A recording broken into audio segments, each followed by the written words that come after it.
Deep in Wales's long memory is a history of violence and bloody curses, where the deeds of noblemen and warrior princes come back to haunt the living world.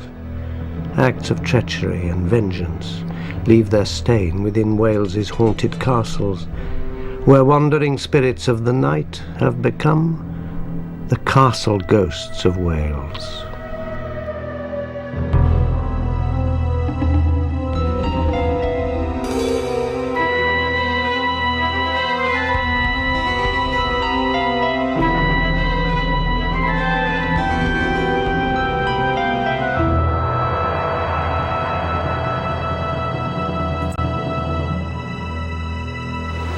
To the innocent eye, Wales is a glorious country, a peaceful, lovely land.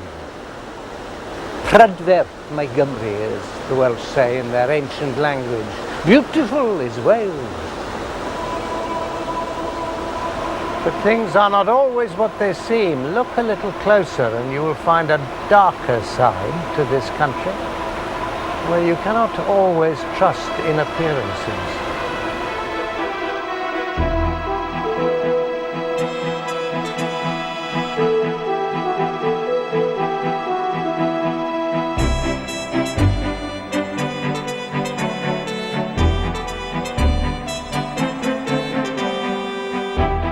Wales is a land of ever-changing scenery.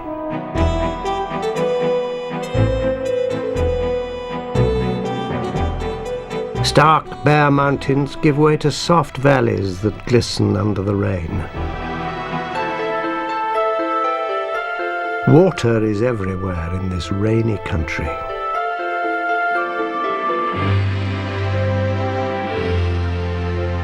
Wherever you are in Wales, you are never far from the sea. Over the centuries, many Welsh have lost their lives in the savage waters.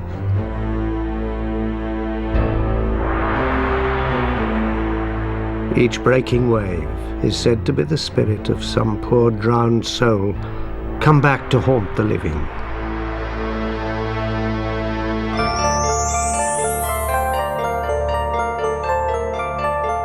For the Welsh, water holds special meaning. A mysterious underworld exists beneath lakes and in damp underground tunnels across the country. Legends tell of bottomless pools where monstrous creatures live. They bewitch passing travelers, drawing them to their death. Fierce and powerful creatures dwell in this dark, wet world. The symbol of Wales is the red dragon, called a draigwch. These winged dragons are said to have the feathers of a peacock's tail with all the colours of the rainbow. Even in death, dragons are dangerous, as their venomous teeth can kill anyone who touches them. Wales has a turbulent history. Castles and great houses testify to lives of murder, betrayal, lust, and vengeance. In the southwest of Wales, a haunted medieval fortress houses the persistent ghosts of a beautiful, lovesick princess and an ugly, vicious animal. Carew Castle stands on a grassy mound above the tidal waters of the Carew River. For more than 9 centuries, it played an important part in Welsh history. Originally a military stronghold, it was modified over the years into an Elizabethan mansion.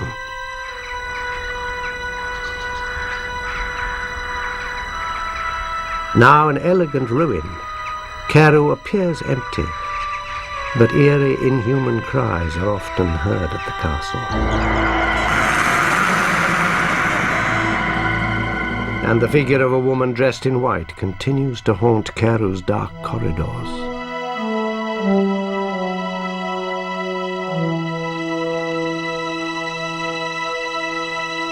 The apparition of the lady in white was seen in the summer of 1996.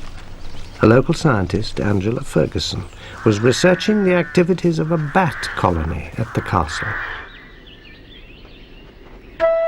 As was her routine, the scientist settled down to spend a long night monitoring the movement of bats to and from their nests in the Great Hall.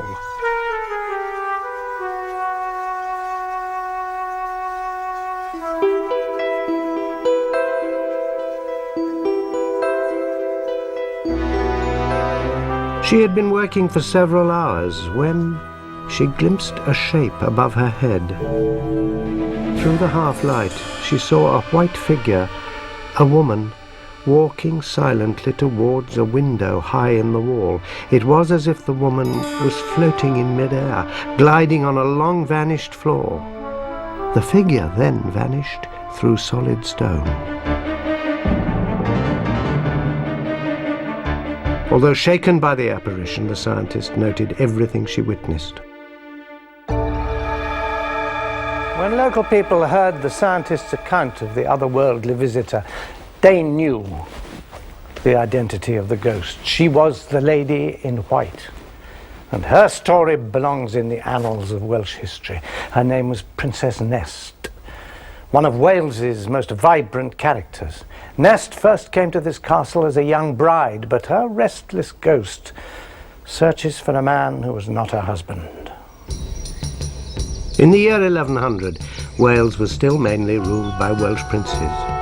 But the Normans, having invaded and conquered England, had also settled into many parts of Wales.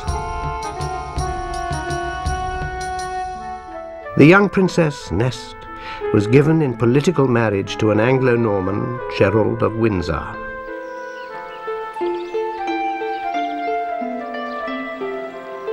Nest was a great prize, the daughter of a powerful Welsh prince. She was beautiful, charming, and intelligent. Indeed, she is thought to have been the mistress of the English King Henry I and to have borne him a son.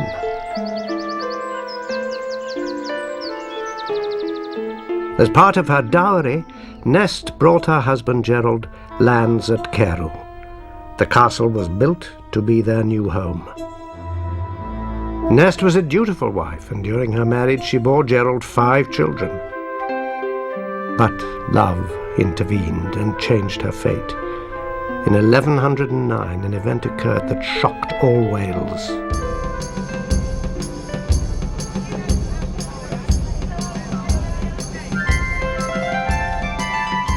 Nest had a cousin, Owain, the son of a prince.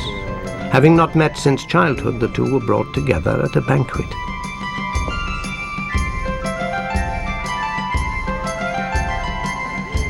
Owain was captivated by her charm and beauty, and she likewise enjoyed her cousin's company.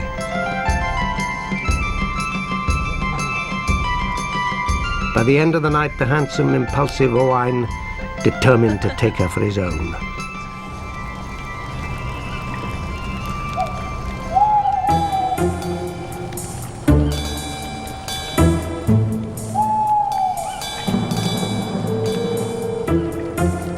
Late one night, Owain entered the castle with several companions.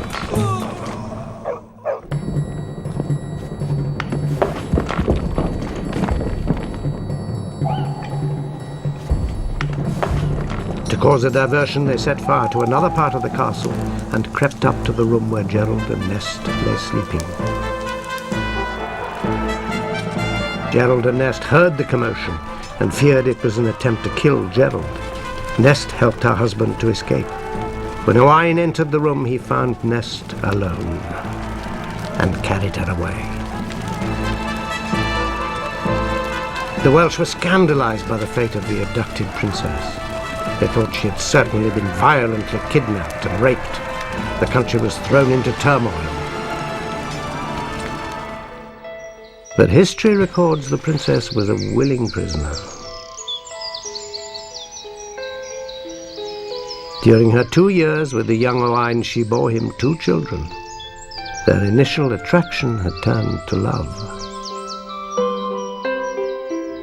Gerald's honour had to be avenged. The wrath of barons, princes, and the king himself fell on the heads of Owain's clan, and in the bloody conflicts that followed, Owain's father was killed, and the hot-headed Owain himself fled to Ireland. Nest was returned to her husband and family. Gerald's wife once more, Nest resumed her life at Carew.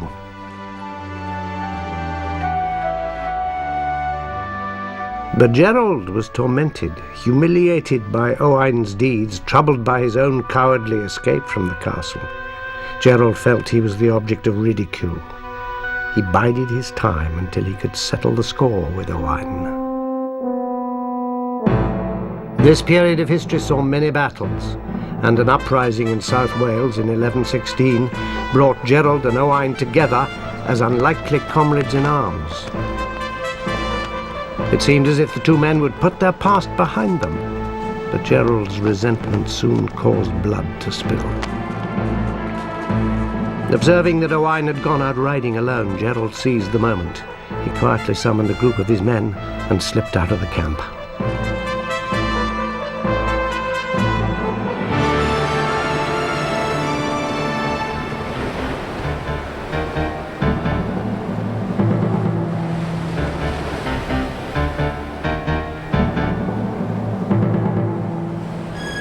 Alone and off guard, Owain suspected nothing when he saw a guard approaching and stopped, making himself an easy target. He was shot dead with an arrow.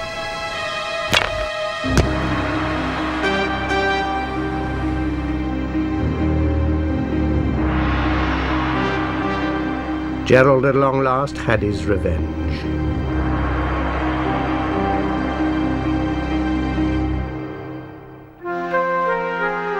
Nest outlived her husband Gerald, and her children founded great dynasties. But Nest's true love was always her young cousin, the passionate Owain, who stole her away and shocked a kingdom.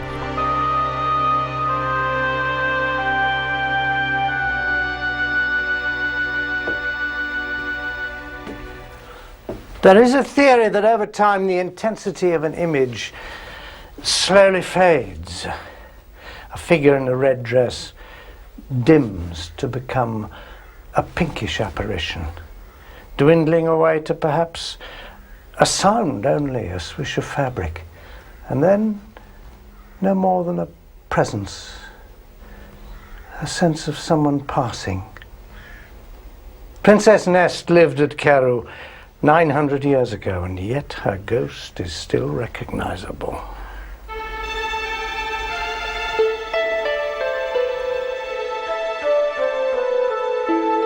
Local people believe she still looks out of a window at the castle, longing for her murdered lover. Is her love for Owain so strong that it has not faded after so many centuries?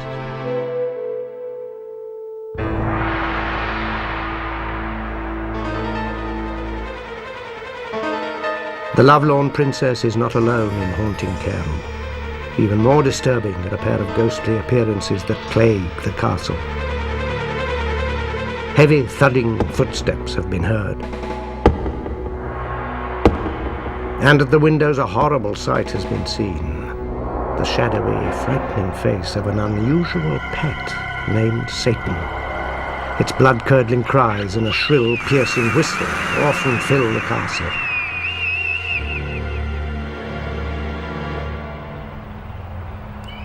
A 13-year-old girl visiting Carew one Sunday a few years ago will never forget the strange sight that awaited her. Her family had nearly completed their tour when they entered the ruins of a grand chamber. As her parents admired the view from the room, she wandered away from them.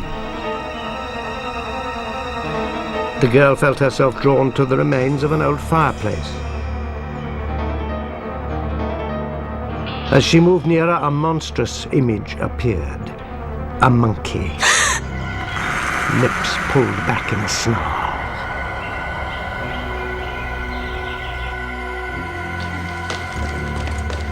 Her parents could see nothing, but disturbed by their daughter's distress, they sensed something evil had been in the room. The apparition that the girl saw in this spot was the phantom of a monkey known as the Carew ape. This room, with its fine views over the water, seems a delightful place. But the people who work at Carew have always been aware of its ghostly occupants. Simon Hancock was an assistant here at the castle at the time the girl saw the monkey that so terrified her. And shortly afterwards, he himself experienced a haunting. Simon, what happened? I came into the castle one evening to lock up, like I'd done so many hundreds of times before. And I stood at the bottom of these stairs, about to shout, "We're locking up." And I heard a very large noise which rather startled me, and I realised that it was footsteps. There was an incredible feeling for 3 or 4 seconds as though somebody was standing in front of me. Simon didn't know what the footsteps were, but they may have been connected to the ghost of the monkey and a most ghoulish scene. In the early 1600s, the castle was leased to a one-time pirate of the high seas named Sir Rowland Rees. Today you're going to run off and marry and... Sir Rowland was known for a hot temper, zealous religious views and foul language. He exploded in rage when his favourite son, Ewan, fell in love with the daughter of Sir Rowland's tenant, a lowly Flemish merchant named Ludwig Horwitz. Behaving in such a godless manner. Ewan told his father that he would never give up his love. In a fury, Sir Rowland told his son he never wanted to see his face again. Its inheritance, that it's been worked for, pursued. Ewan took his father at his word and left caring. And stay out. Sir Rowland sunk into a black despair, raging with grief and anger. One moment he called out for his beloved boy, the next he cursed him to hell.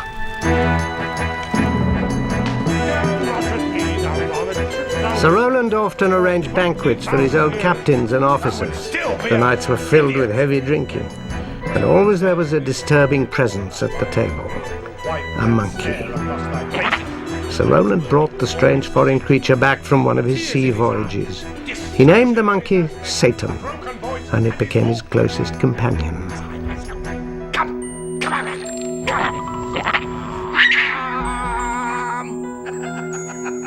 At the banquet, Sir Rowland cruelly mocked his guests, and the demonic monkey would mimic its master, screeching with cruel laughter.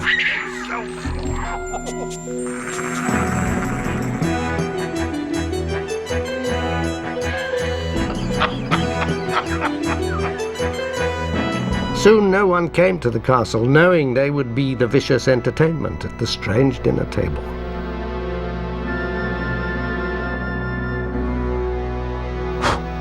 On a bitterly cold night in March, Ludwig Horwitz, the tenant whose daughter had inadvertently caused the rift between Sir Rowland and his son, came to the castle to pay his rent. He knew Sir Rowland's feelings towards him, but worse, trade was bad that winter, and he had only part of the rent he owed. Horwitz was admitted to the castle and brought to Sir Rowland. Sir Rowland sat at the table, his monkey in a chair opposite. We've had a pleasant journey here. Horwitz explained that he had only half the rent. Sir Rowland seethed with anger. All the while the monkey stared at the guest. Horwitz put down his wine, saying he would not drink where he was not welcome. As for your daughter... Sir Rowland cursed the visitor and his daughter for bewitching his son. Horwitz would not hear his daughter abused and raised his hand to the old man. Raise your hand to me. For the insane Sir Rowland, this was the final straw. He ordered his monkey to tear out Horwitz's eyes. Sir Rowland blew on a silver whistle. With a shriek, the beast sprang at Horwitz, who fought the creature and finally threw it to the floor. Tear it to bits. Come back. Horwitz escaped from the room, leaving the wounded ape and the raving old man. Horwitz wanted to leave, but the night was so foul that a kindly servant, to make amends, insisted he stay.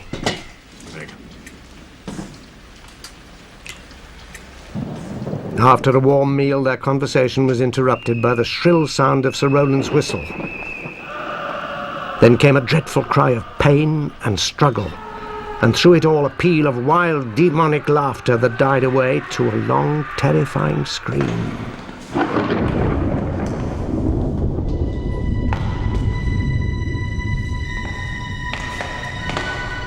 When they opened the door, they saw a sight that neither would forget to his dying day. Lying near the fireplace was Sir Roland, his throat gouged open. The creature's face lay in the flames, its eyes still glaring, its teeth fixed in a ghastly grin. Both master and ape were dead. Had the creature been excited by the night's violence, refused to submit to its intolerant master, and turned on him? Or had the frantic Sir Roland committed suicide by baiting the savage animal until it attacked him? Are the footsteps heard in the tower those of Sir Roland, pacing the room in anger? Like the footsteps, the reason why the ape appeared to the young girl in broad daylight cannot be explained. What is known is that the monkey named Satan returns to its master's castle. Its demonic laughter and Sir Roland's piercing whistle haunt Caerul's vast, draughty rooms in an echo of those long ago violent days.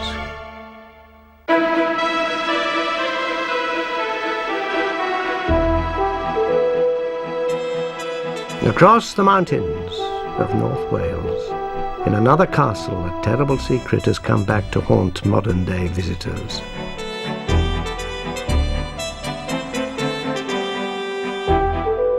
In the Vale of Conway, beneath the Rock of the Falcon, sits Gwydir Castle.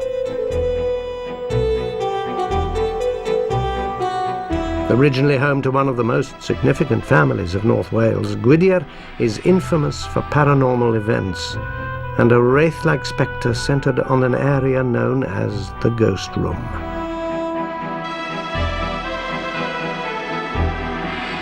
And the Swallow Falls near the castle are haunted by the face of a man crying out in agony.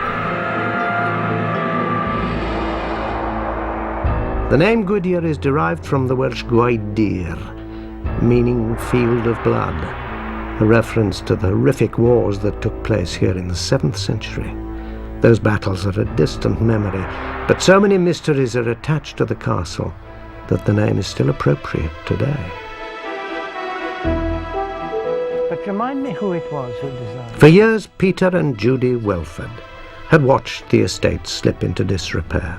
So when they were about to be married in 1994, they bought the castle and set their hearts on making Gwydir their home and bringing it back to its former beauty. Peter, when you and Judy bought Gwydir, did you know the place was haunted? Well, it had certainly always been regarded as one of the most haunted castles in Wales, and this is something we'd heard about. And there was this curious room that was mentioned in the 19th century, the Ghost Room, and a sort of passage outside it, and there were supposed to have been lots of apparitions and a peculiar smell associated with this thing. Peter and Judy were intrigued by their new home's ghostly history. They asked a friend, an expert on the paranormal, to investigate Gwydir.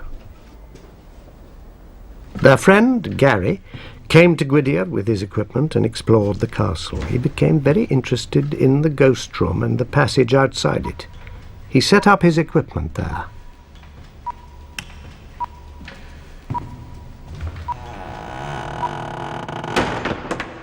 When Gary checked his equipment later that evening, he knew a manifestation was imminent. The temperature suddenly dropped by 10 degrees centigrade. And the electrical capacitor short-circuited. Past experience told him an overwhelming paranormal force was present.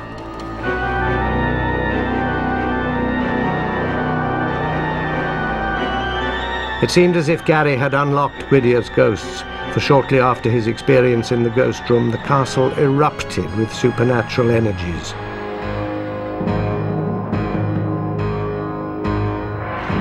One afternoon, Peter and Judy's neighbours were walking through the castle.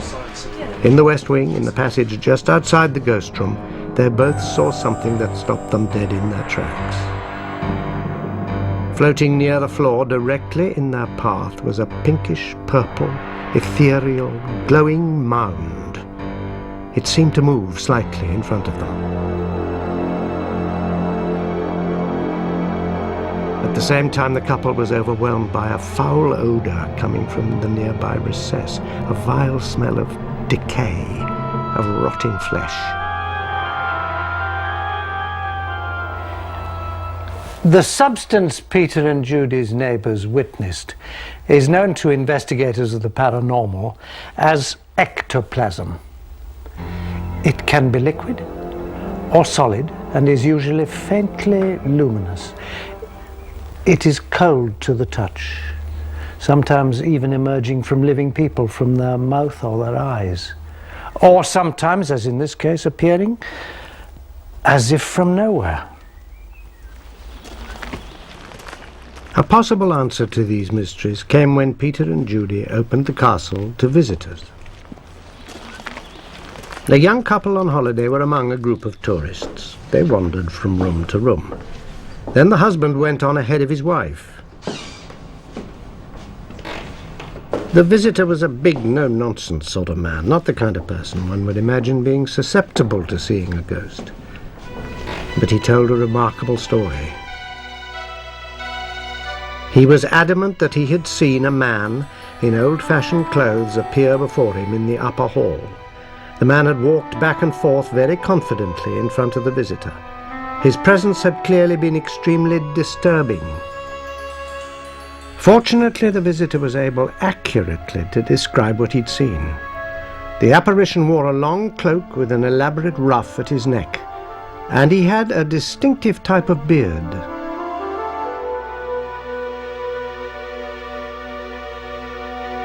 Peter remembered he had paintings of the previous owners of Gwydir waiting to be hung.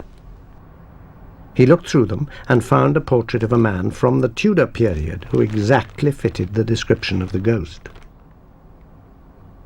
It was Sir John Wynne, Gwydir's most famous and feared lord. Why was Sir John Wynne haunting the castle? Had the paranormal activities, the ectoplasm, the dreadful smell near the ghost room, arisen from the threat of investigation? Peter and Judy delved deeper into the history of Gwydir, and they uncovered a dreadful secret. In 1580, on the death of his father, the 26-year-old John Wynne had taken over as head of the family and returned to manage the Gwydir estate. An ambitious young man, Sir John was appointed a Member of Parliament and a Justice of the Peace. For his services, he was knighted by King James I. Sir John presented the local town with houses for the poor and gave money to build a school. At Gwydir, he proudly carved his blazon on the wall.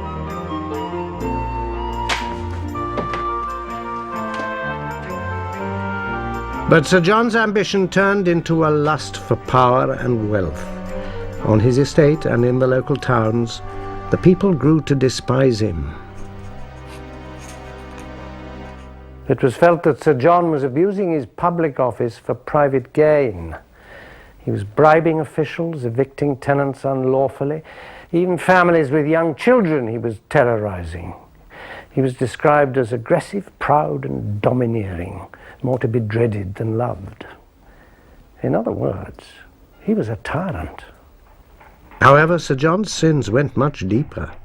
He had a long marriage, and his wife, Lady Sidney, bore him 11 children.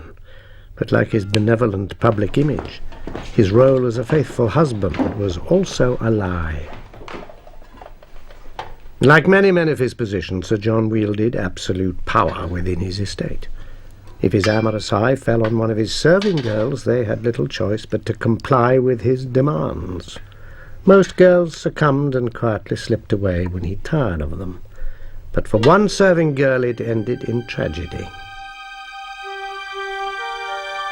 The sordid secret was revealed when Sir John made a dreadful deathbed confession at the age of 73.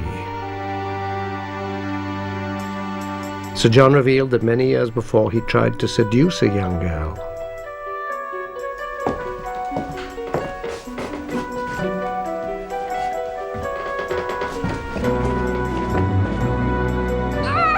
The seduction quickly became violent.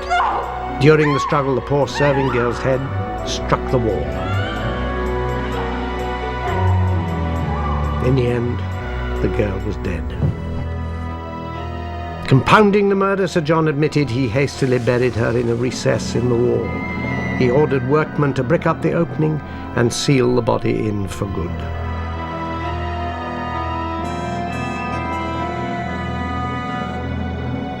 Sir John died in 1626 and was grandly entombed in the local church. His deathbed confession was disbelieved by the few that had heard it, and it remained a secret.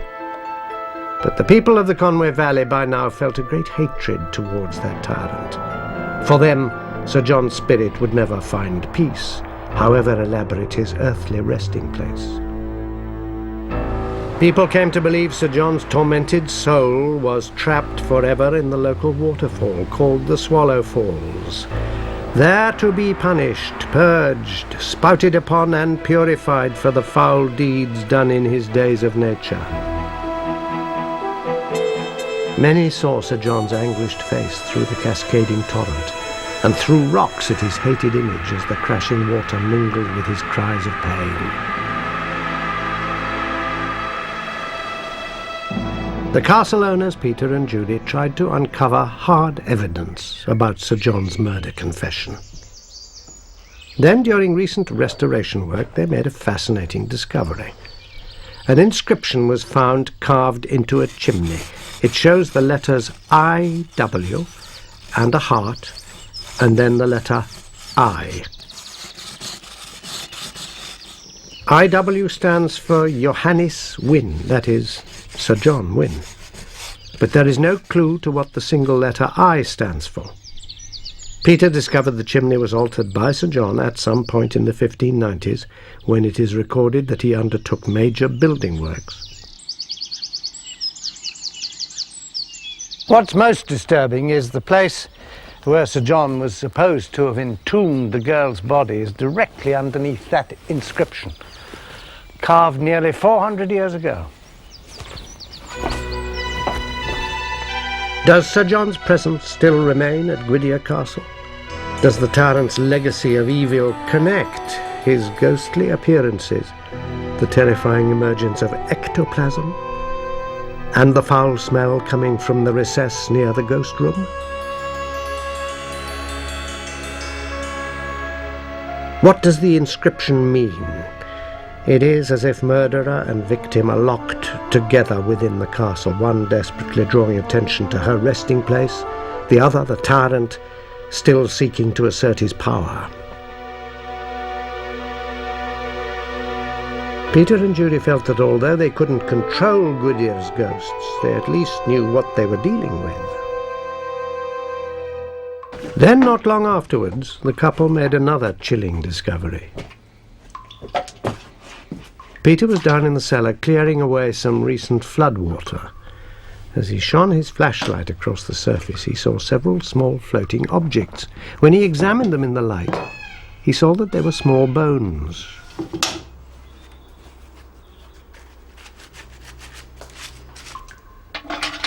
After clearing the cellar, he saw masses of bones sticking out of the clay.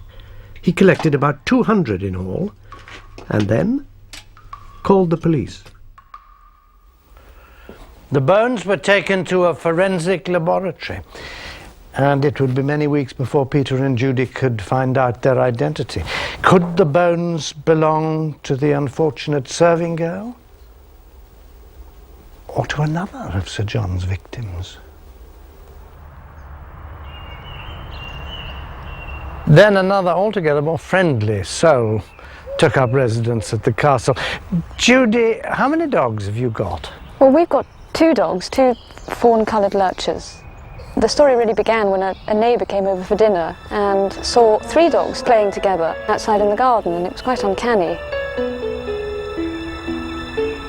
And then the whole thing began to make sense when I actually saw the 3rd dog, so-called the ghost dog, several times in the house.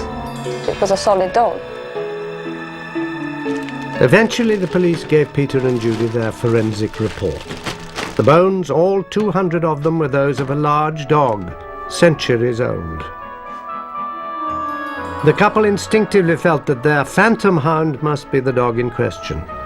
They planned to rebury its bones in the cellar.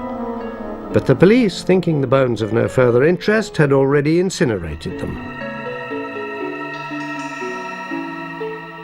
Peter and Judy had grown fond of the ghostly dog and hoped to see it again. But since then, the playful dog, Gwydyr's happy ghost, has not been seen.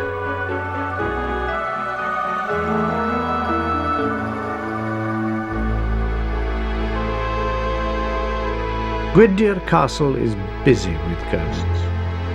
The same is true at another castle, where a series of eerie events are based on one tragic story.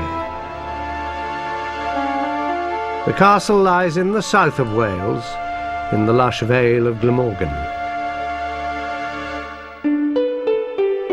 St Donat's Castle dates from about the 14th century. The castle, well preserved and maintained, fascinates historians and visitors alike.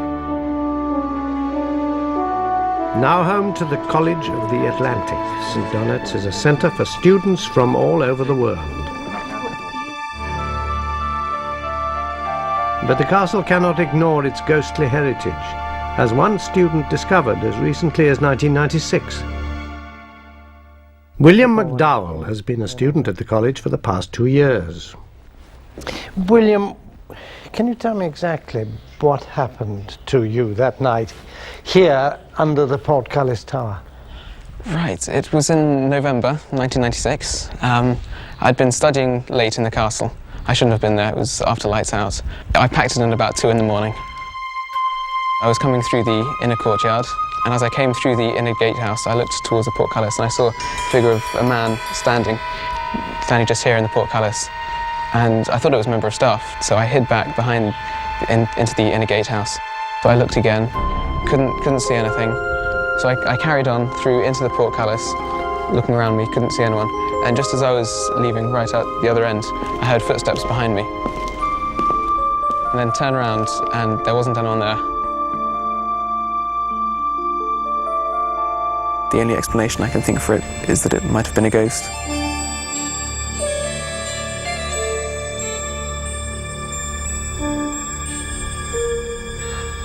The ghost that William saw was only one of the mysterious hauntings that have occurred here at St Donat's.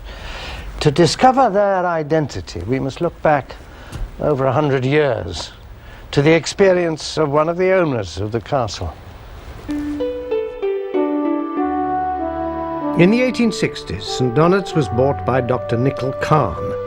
The family set about restoring parts of the castle, but they could not settle happily. From the moment they moved in, disturbances began to happen.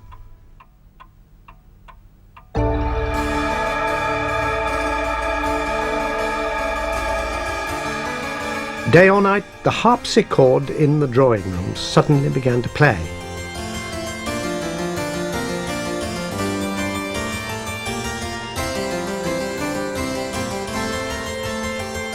The keys moved on their own even when the keyboard lid was shut.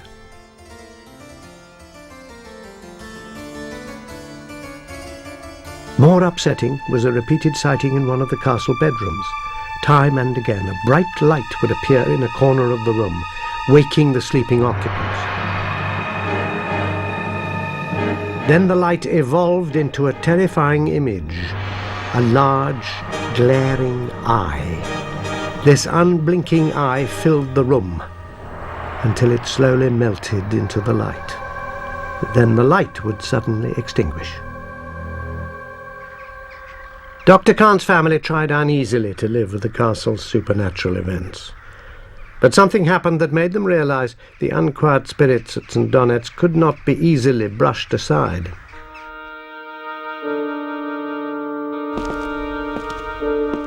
One evening as Dr. Khan was on his way to bed, he saw a shape move in the corner of the room.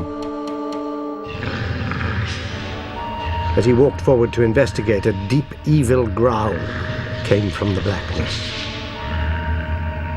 To his amazement, he saw a pair of amber eyes.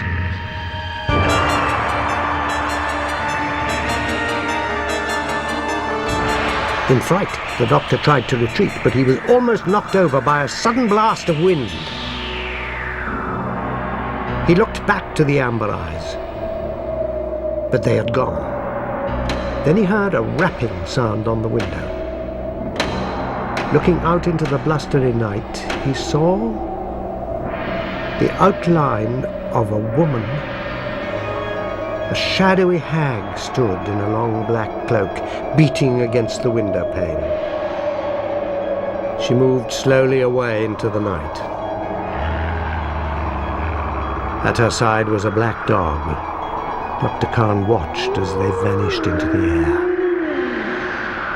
These ghostly happenings were too much for Dr. Khan, and he was ready to sell St. Donat's, but in one last desperate attempt to banish the disturbing spirits, he invited a noted exorcist to visit the castle.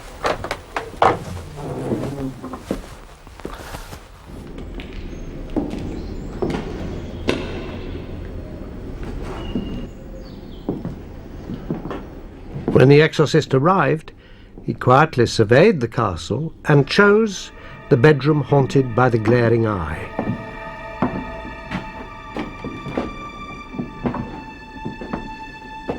He then requested that the doctor sit downstairs while the exorcism went on.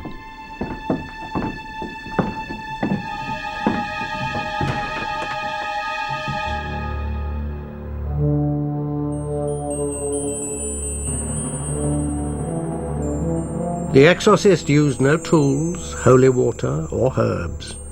He simply sat and prayed, calling the powers of darkness to come forth.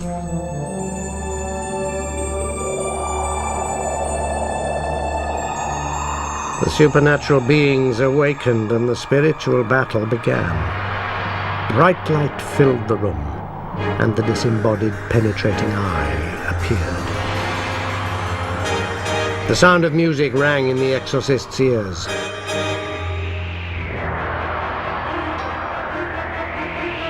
Downstairs, Dr. Khan felt the temperature drop. And a blast of wind whistled down the stairs. As it passed, he saw for an instant the old hag.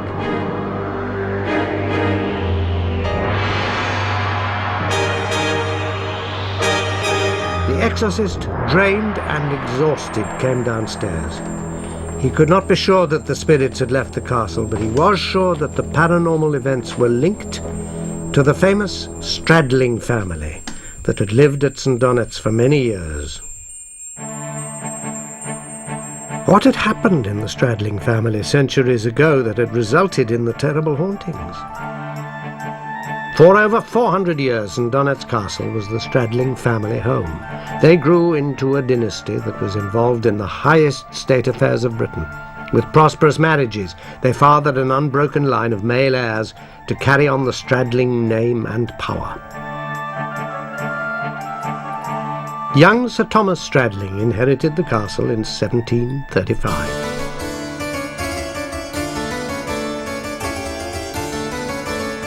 Recently graduated from Oxford, he was known for a certain wildness. He loved parties and fun. During his ownership of the castle, the sound of laughter and music filled the air deep into the night. In 1738, Sir Thomas left St. Donat's to go on a grand tour of Europe with a college friend, Sir John Tyrwhitt. The day before they set off, the friends made a pact. If one of them were to die, the survivor would inherit the other's estate. Thank you very much. Well, here's to us. Shortly afterwards, in the French town of Montpellier, in circumstances that were never fully explained, Sir Thomas met a mysterious and tragic end.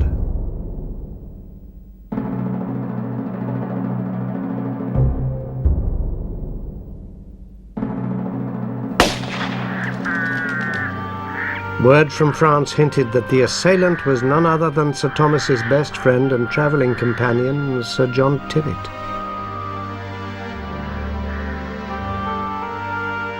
It was said that Sir Thomas was deceived by his friend, manipulated into taking part in a duel.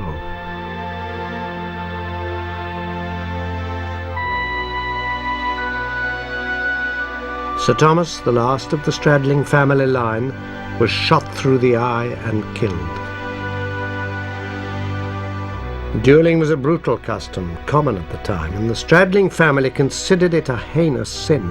The Stradlings supported King James I in putting an end to the practice. The family believed duelists went to the inner circle of hell to be eternally tormented. The Stradlings' fierce condemnation of duelling was a dark premonition of a tragedy that would befall the family heir, Sir Thomas, a tragedy that would collapse the House of Stradling and bring the proud family to an end. Just a few weeks after Sir Thomas's departure, several villagers witnessed a terrible apparition, one that all Welsh people dread. Moving in a swirl of wind towards the castle walls, they saw a hag with her vicious hound at her side.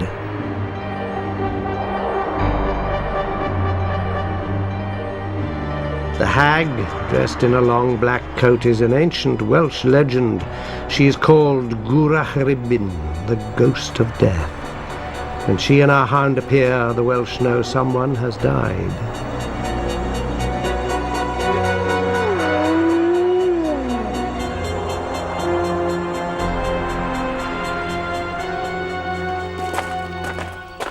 The very next day, the castle knew the meaning of the Hag of Death's visit.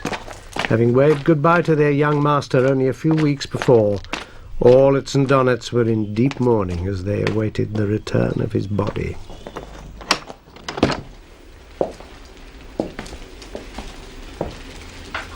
His corpse was laid out in the drawing room. Candles around Sir Thomas's coffin were lit, and the servants withdrew. Sir Thomas's corpse lay peacefully, but not for long.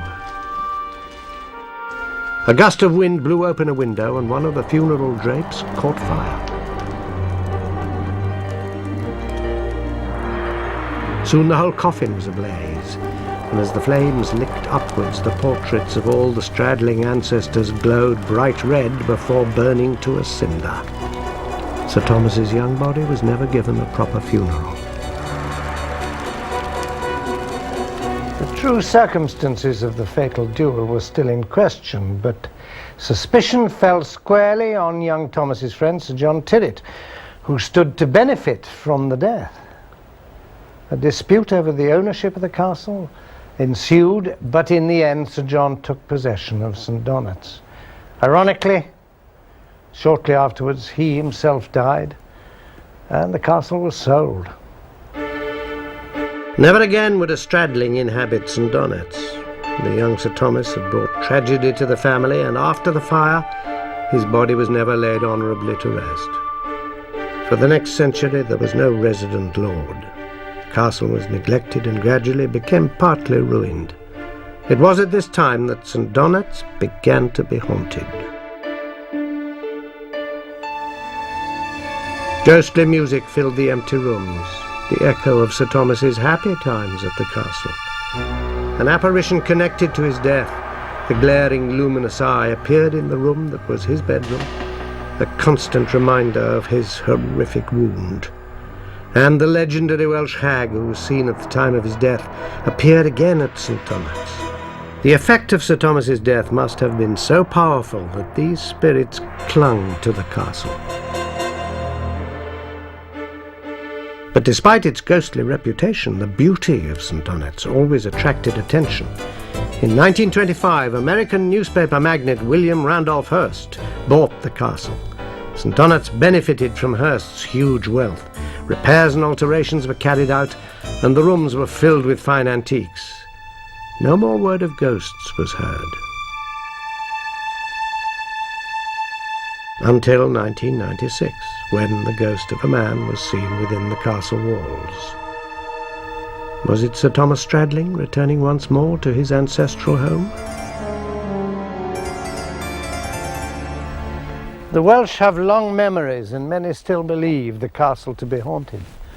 And hereabouts remembrances of a night more than 200 years ago, handed down from generation to generation. The night the hag passed over St. Donat's with her sleek black hound of death.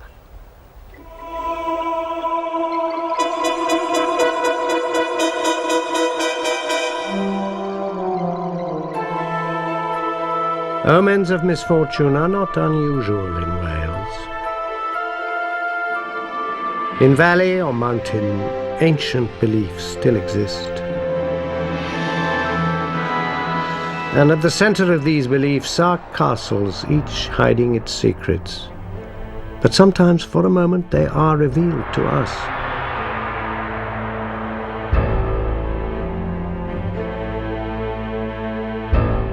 A beautiful princess still searches for love in the living world. Violent memories stay trapped within the crumbling stones. Supernatural substances terrify the living. As we've seen, ghosts come in many disguises. Sometimes even the ghost of a living person can be seen, whether it's across the other side of the world